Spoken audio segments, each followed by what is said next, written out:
Bismillahirrahmanirrahim. Assalamu alaikum and hello to everyone. So welcome to my channel, and in this lecture we are going to study about organometallic compounds। और आज के lecture में हम इसका basic introduction देखेंगे कि organometallic chemistry या organometallic compound जो हैं वो क्या होते हैं। ठीक है जी। तो सबसे पहले हम इसकी कोई एक ब्रॉड सी डेफिनेशन को स्टडी करते हैं कि इनको डिफ़ाइन जो है वो कैसे किया जाता है। जनरली जो एक डेफिनेशन की जाती है उसके अंदर इस चीज़ को इस बात तक जो है वो स्ट्रिक्टली रख दिया जाता है कि ऐसे कंपाउंड्स जिनके अंदर कोई ना कोई मेटल और कार्बन का डायरेक्ट बॉन्ड हो। ठीक है जी। ऐसे कंपाउंड जिनके अंदर मेटल कार्बन का डायरेक्ट बॉन्ड हो उनको ऑर्गेनोमेटालिक कंपाउंड्स कहते हैं। लेकिन इस डेफिनेशन की जो है वो कोई हार्ड एंड फास्ट रूल नहीं है कि इसी डेफिनेशन के ऊपर जो कंपाउंड जो हैं वो पूरे उतरेंगे, वो सारे के सारे ऑर्गेनोमेटालिक कंपाउंड्स होंगे। तो मेरा कहने का मतलब क्या है, कहने से मुराद ये है कि बहुत से ऐसे कंपाउंड जो इस डेफिनेशन के अलावा भी होते हैं वो ऑर्गेनोमेटालिक कंपाउंड्स होते हैं, और कोई ऐसे कंपाउंड जो इस डेफिनेशन के ऊपर पूरा भी उतरते हैं वो ऑर्गेनोमेटालिक कंपाउंड्स नहीं होते। तो इस चीज़ को समझते हैं। होना ये चाहिए कि ऐसे कंपाउंड जिनके अंदर मेटल और कार्बन का बॉन्ड हो उनको थोड़ी बहुत ऑर्गेनिक लाइक प्रॉपर्टीज़ शो करनी चाहिए। मतलब कि मेटल कार्बन बॉन्ड जब बन जाए उस कंपाउंड के अंदर तो उस कंपाउंड को पूरी तरह से या प्योरली इनऑर्गेनिक नहीं होना चाहिए। ठीक है जी। अगर तो वो कंपाउंड प्योरली इनऑर्गेनिक हो जाता है तो ऑर्गेनोमेटालिक कंपाउंड्स के अंदर कंसीडर नहीं होगा। फॉर एग्जांपल सोडियम साइनाइड है। सोडियम एक मेटल है और मेटल का बॉन्ड कार्बन के साथ बना हुआ है, लेकिन स्टिल ये जो कंपाउंड है ये ऑर्गेनोमेटालिक कंसीडर नहीं होगा। लेकिन ऑन दी अदर हैंड हम कोई भी मेटल ले लेते हैं, फॉर एग्जांपल हम कोई भी मेटल लेट से ले लेते हैं, उसका बॉन्ड हम बना देते हैं कार्बोनाइल के साथ। अब इसके अंदर मेटल कार्बन बॉन्ड भी है और ये जो कंपाउंड है ये इनऑर्गेनिक भी प्योरली इनऑर्गेनिक नहीं होगा, तो इस कंपाउंड को हम ऑर्गेनोमेटालिक कहेंगे। ठीक है जी। ये तो हो गई पहली बात कि ज़रूरी नहीं है कि हर वो कंपाउंड जिसके अंदर मेटल कार्बन का बॉन्ड हो वो ऑर्गेनोमेटालिक हो। और दूसरी बात ये है कि ज़रूरी नहीं है कि कोई और कंपाउंड जिसके अंदर मेटल और कार्बन का बॉन्ड नहीं है वो ऑर्गेनोमेटालिक नहीं हो सकता। ठीक है जी। मतलब फॉर एग्ज़ाम्पल हमारे पास कंपाउंड्स हैं जिसके अंदर मेटल और नाइट्रोसाइल का बॉन्ड है। ठीक है जी। अब इनको भी हम जो है वो ऑर्गेनोमेटालिक कंसीडर कर सकते हैं ऑन द बेस के नाइट्रोसाइल की फिर जब हम केमिस्ट्री पढ़ते हैं तो उसमें हम उसका जो इलेक्ट्रॉन काउंट होता है उसको हम देखते हैं तो वो हम कार्बोनाइल की इक्वल उसको लेते हैं। हम कहते हैं इसकी भी जो प्रॉपर्टीज़ हैं वो कार्बोनाइल की बिल्कुल कार्बोनाइल की तरह होती हैं। तो इस तरह से हम कहते हैं कि ये भी जो है ऑर्गेनोमेटालिक कंपाउंड्स के अंदर ही कंसीडर होगा। ठीक है जी। तो इस सारी 2-3 मिनट की बात से हम क्या चीज़ जो है वो समराइज़ करेंगे कि ज़रूरी नहीं है कि हर कंपाउंड जिसके अंदर मेटल कार्बन का बॉन्ड है वो ऑर्गेनोमेटालिक हो, और ये भी ज़रूरी नहीं है कि हर वो कंपाउंड जिसके अंदर मेटल और कार्बन का बॉन्ड नहीं है वो ऑर्गेनोमेटालिक नहीं हो सकता। अच्छा जी। तो ये बात हो गई कि ऑर्गेनोमेटालिक कंपाउंड जो हैं उनकी डेफिनेशन या उनका मेन कॉन्सेप्ट क्या है कि ऑर्गेनोमेटालिक कंपाउंड्स क्या होते हैं। अब हम जो चीज़ देखेंगे उसके अंदर हम कुछ टर्मिनोलॉजीज़ देखेंगे जो आप कहीं भी जब आप ऑर्गेनोमेटालिक केमिस्ट्री पढ़ोगे तो वहाँ पर आपको नज़र आएंगी। सबसे पहली जो है उसको हम कहते हैं लेट्स से हेप्टिसिटी, जिसको इस तरह से जो है डिनोट किया होगा किसी भी ऑर्गेनोमेटालिक कंपाउंड्स के अंदर ईटा सिंबल से। ठीक है जी।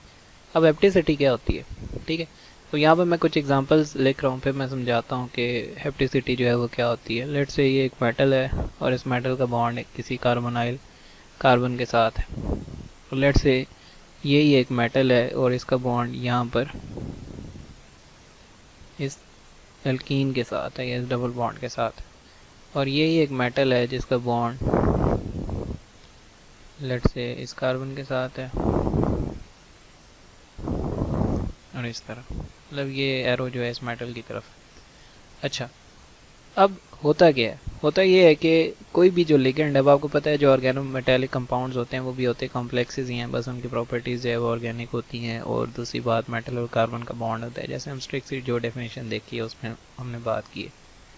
तो होता क्या है कि वो जो लिगेंड है, जो डोनर लिगेंड है, जैसे यहाँ पर ये कार्बोनाइल वाली जो, और ये जो ग्रुप पूरा लगा हुआ है ये लिगेंड है, यहाँ पर ये वाली एक एल्कीन जो है वो लिगेंड है, यहाँ पर भी एक एल्कीन लिगेंड है। होता यह है कि मेटल के साथ जो नंबर ऑफ़ एटम्स अटैच्ड होते हैं वो डिफरेंट होते हैं, ठीक है, किसी भी कंपाउंड के अंदर। लेट से अब यही जो कार्बन है, अब यहाँ पर डायरेक्टली इस लिगेंड के अंदर एक डोनर एटम जो है वो अटैच्ड है इस मेटल के साथ, यहाँ पर एक डबल बॉन्ड पूरा। और इसका क्या मतलब है कि एक इलेक्ट्रॉन जो है वो इस वाली कार्बन का है और एक इलेक्ट्रॉन जो है वो इस वाली कार्बन का। यहाँ पर अगर हम नेक्स्ट में देखें तो एक डोनर एटम ये वाली कार्बन एटम है, और इस डबल बॉन्ड की वजह से एक ये डोनर एटम है और एक ये डोनर एटम है, ठीक है जी। तो मतलब वो क्या रहा है आपके पास कि यहाँ पर नंबर ऑफ़ डोनर एटम्स जो हैं वो डिफरेंट हैं। तो यही जो नंबर ऑफ़ डोनर एटम्स होते हैं किसी एक लिगेंड के, उसी को हम उस कंपाउंड के अंदर हैप्टिसिटी कहते हैं, ठीक है जी। मतलब यहाँ पर इस मेटल और कार्बन की जो है वो एक ही डोनर एटम इस लिगेंड की तरफ से ये कार्बन है तो ये ईटा 1 कॉम्प्लेक्स होगा, ठीक है। यहाँ पर 2 कार्बन अटैच्ड हैं तो इसको हम ईटा 2 कहेंगे। यहाँ पर 3 कार्बन डोनर एटम्स हैं तो इनको हम ईटा 3 कहेंगे, सही है जी। तो इस तरह से ये जो होता है कॉन्सेप्ट, इसको हम कहते हैं हैप्टिसिटी। और इसको इस्तेमाल कहाँ पे किया जाता है, अब लेट से मैं आपको यहाँ पर एक एग्जांपल दिखाता हूँ। लेट से मेटल है और उसके साथ ये चीज़ लिखी हुई है Cp। अब इस Cp जो है इसका आपको पता है साइक्लोपेंटाडाइनाइल होता है, ठीक है, इस तरह से, ठीक है जी। अब लेट से इसके साथ लिखा हुआ है ईटा 5 और एक इस तरह का मेटल है और एक साथ Cp लिखा हुआ है और ईटा 1 लिखा हुआ है। अब इस चीज़ से क्या आप क्या अखज़ कर सकते हो, क्या आप समरी निकाल सकते हो, इसका क्या मतलब है? इसका मतलब ये है कि एक तरफ जो पहला ईटा 5 वाला है उसके अंदर मेटल का बॉन्ड है, ठीक है जी। जो साइक्लोपेंटाडाइनाइल है उसके अंदर 5 के 5 जो डोनर एटम्स हैं, 5 डोनर एटम्स हैं, ठीक है जी। तो इसको हम इस तरह लिखेंगे जिसके अंदर ये सारी की सारी जो इस पेंटागन की जो सारी की सारी कार्बन हैं वो सारी की सारी डोनेट कर रही हैं इलेक्ट्रॉन्स, एक एक इलेक्ट्रॉन जो है वो मेटल एटम को। उसी तरह अगर हम ईटा 1 की बात करें तो उसके अंदर जब हम इसको ड्रॉ करेंगे तो मेटल और इस तरह डायरेक्टली हम एक ही बॉन्ड बस बना देंगे और वो जो डबल बॉन्ड्स हैं वो अपनी जगह पर ही रहेंगे, ठीक है जी। तो इस तरह से जो हैप्टिसिटी है उसके जो भी ईटा की वैल्यू साथ लिखी होती है उसको बड़े ध्यान में रख के आपको स्ट्रक्चर वगैरह जो है वो लिखना होता है अपने कंपाउंड का, ठीक हो गया जी। तो हम इन शॉर्ट इसको कैसे डिफाइन करेंगे, that hapticity is the number of donor atoms, ठीक है जी, अटैच टू अ मेटल, या फिर number of donor atoms of ligand attach to a metal atom, ठीक है जी। तो ये जो होती है ये हम कहते हैं, इसको हम हैप्टिसिटी कहते हैं। अच्छा जी, तो हैप्टिसिटी के बाद हम एक और चीज़ देखते हैं, वो क्या है कि आपने कुछ ऑर्गेनोमेटेलिक कंपाउंड्स के नामों के अंदर देखा होगा कि इस तरह का म्यू का जो है वो कुछ सिंबल जो है वो बना होता है। अब होता क्या है कि जो लिगेंड्स मेटल के साथ अटैच होते हैं वो 2 तरह के होते हैं। एक टाइप होती है जिसको हम कहते हैं टर्मिनल लिगेंड्स,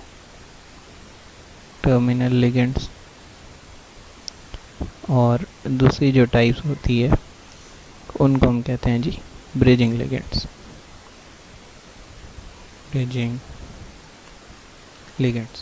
ठीक है जी। अब नाम से जाहिर है कि टर्मिनल लिगेंड वो वाला लिगेंड होगा जो किसी भी ऑर्गेनोमेटेलिक कंपाउंड के एक टर्मिनल पे या एक कोने पे जुड़ा होगा। और जो ब्रिजिंग लिगेंड होगा वो क्या होगा कि वो कोई ना कोई 2 मेटल एटम्स को आपस में जोड़े हुए होगा, ठीक है। कोई एक लिगेंड जो है वो अगर 2 मेटल एटम्स को आपस में जोड़े हुए, 2 से ज़्यादा भी हो सकते हैं, अगर उसने उनको जोड़ा हुआ है तो वो क्या होगा, एक ब्रिजिंग लिगेंड होगा। और यही जो ब्रिजिंग लिगेंड होता है इन्हीं को डिनोट किया जाता है म्यू से, ठीक है जी। तो किसी भी के अंदर लेट से म्यू इस तरह CO लिखा हुआ है, ठीक है, तो उसका क्या मतलब है कि जो कार्बोनाइल लिगेंड है उसने इस तरह से 2 मेटल्स को आपस में जोड़ा हुआ। इस म्यू की कोई ना कोई वैल्यू हो सकती है, μ2 हो सकता है, μ3 4, ठीक है। वो फिर डिटर्मिन करता है कि कितने नंबर ऑफ मेटल एटम्स को जो है उन्होंने आपस में जोड़ा है। ठीक है जी। तो ये एक और टर्म है जो कि मोस्टली देखी जाती है ऑर्गेनोमेटेलिक कंपाउंड्स के अंदर, जो कुछ भी हम इंट्रोडक्शन में इनके देख रहे हैं। ठीक है, इसको हम कहते हैं म्यू, यानी जो कि ब्रिजिंग लिगेंड्स को डिनोट करता है। उसके बाद जो है लास्टली हम जो चीज़ देखेंगे वो ये है कि आपने कुछ टेबल्स वगैरह देख लेना है किसी भी बुक के अंदर। वहाँ पर कुछ इलेक्ट्रॉन का काउंट दिया हुआ होता है कि एक लिगेंड जो है वो कितने इलेक्ट्रॉन्स डोनेट करता है, डोनेट करता है। ये डोनेट डिनोट वाली जो है ना, ये बात सही नहीं है। अच्छा खैर, वो कितने इलेक्ट्रॉन्स जो है वो डोनेट करता है। ठीक है जी। और वही जो फिर वैल्यू ऑफ डोनेशन होती है, आपको पता है कि उससे हम किसी भी कॉम्प्लेक्स के अंदर इलेक्ट्रॉन्स काउंट करते हैं। फिर इलेक्ट्रॉन काउंट करके हम बताते हैं कि ये जो कॉम्प्लेक्स है ये स्टेबल है या नहीं। वो फिर 18 इलेक्ट्रॉन रूल है या फिर 16 इलेक्ट्रॉन्स को कुछ फॉलो करते हैं जो स्केयर प्लेनर कॉम्प्लेक्सेस होते हैं। इस पर हम बात करेंगे लेकिन नेक्स्ट वीडियो में। इस वीडियो में बिल्कुल बहुत बेसिक बातें की हैं जो शायद आपको पहले से पता ही होंगी। ठीक है, लेकिन बस एक कॉन्सेप्ट्स को रिवाइज़ किया है कि कौन कौन सी चीज़ें जो हैं वो ऑर्गेनोमेटेलिक कंपाउंड में बेसिकली देखी जाती हैं। नेक्स्ट वीडियो में हम कोशिश करेंगे कि हम 18 इलेक्ट्रॉन रूल को जो है वो डिस्कस करें और हम देखें कि वो किस तरह से हम किसी भी कॉम्प्लेक्स को डिसाइड कर सकते हैं कि वो स्टेबल है या नहीं है, और इलेक्ट्रॉन्स जो हैं वो काउंट हम किस किस तरह से कर सकते हैं। So that's all from today and thank you very much for watching. अल्लाह हाफिज़।